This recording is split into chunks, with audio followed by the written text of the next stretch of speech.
Hey, this is Jonathan from the Body of Evidence. Recent drama I witnessed on YouTube and elsewhere on the internet has led me to ask myself very basic questions. A community of people may sometimes drift away from its mission until its members have forgotten what it was, and their actions have become antithetical to their founding principles. That's why I believe in regularly asking ourselves, what are we trying to accomplish? What do we believe in, and why? Through self-reflection, we should observe our recent actions and see if they align with our principles. The type of work that Chris and I do on the Body of Evidence is in keeping with the principles of skepticism, even though one of us does not necessarily self-identify as a skeptic.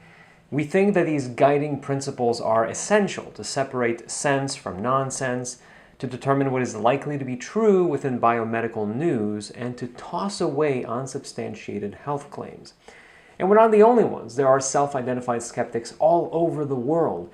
There are skeptical organizations as well as loose communities that exist both in real life and on specific internet platforms. Referring to yourself as a skeptic, however, is not sufficient. Actions speak louder than words.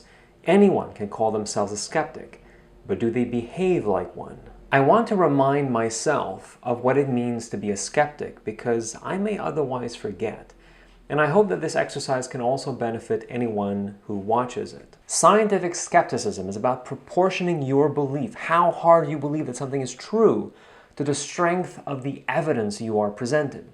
This means that a small claim, like that I ate chicken for dinner, requires little evidence to be believed, but that an extraordinary claim, that my cancer was cured by chanting an old Persian incantation, requires extraordinary evidence to be accepted.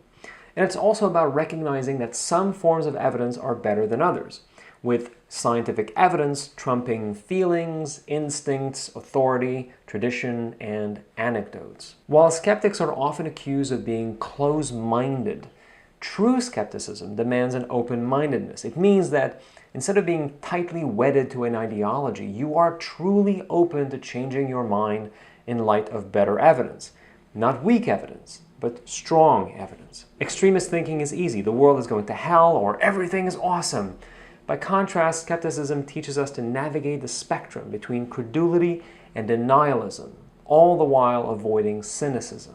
To quote physicist Richard Feynman, the first principle is that you must not fool yourself, and you are the easiest person to fool. Skeptics sometimes forget that. Our brain deceives us every day. Magical illusions confound us, but subtler deceptions distort our reality as well. Cognitive biases, heuristics. We are drawn to evidence that confirms our preconceptions and more easily reject that which goes against our thinking. We notice flaws in others more easily than we notice our own.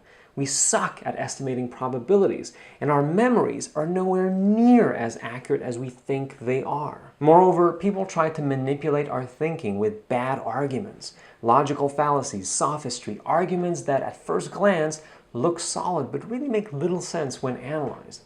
And we easily make the same bad arguments ourselves when trying to defend our own beliefs. The very tools that we use to gather information about our health, about politics, about world events, they end up creating a cozy echo chamber around us. YouTube has an autoplay feature that is fed by so-called recommended videos.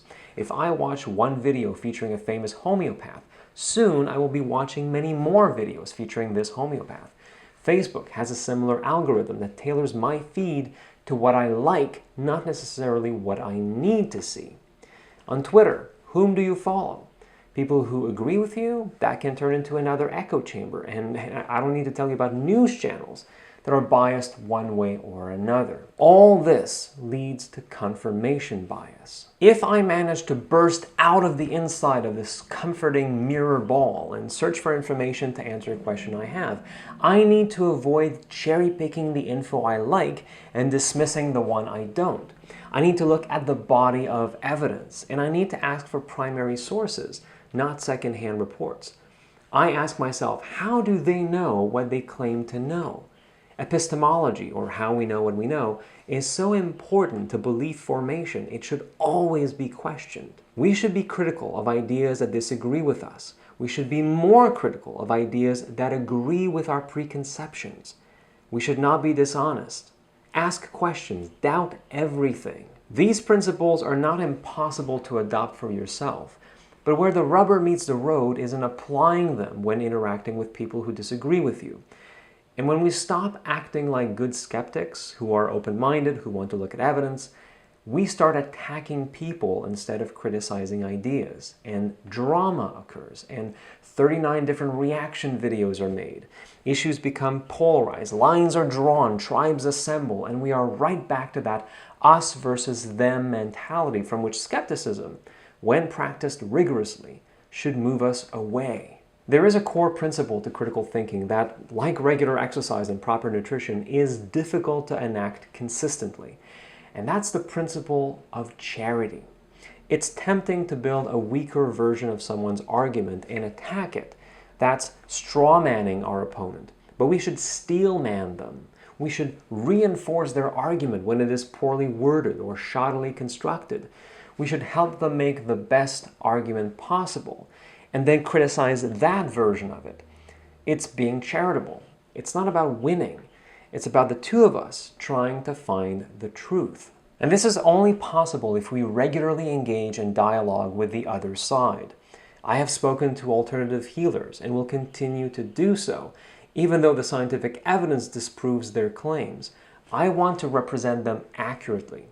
The more time we spend away from the people we disagree with, the more they'll turn into caricatures in our minds. And at some point, they will simply become dehumanized. We should strive to be nuanced in our arguments and to avoid being too eagerly dismissive. Reality is usually a lot more complicated than first imagined.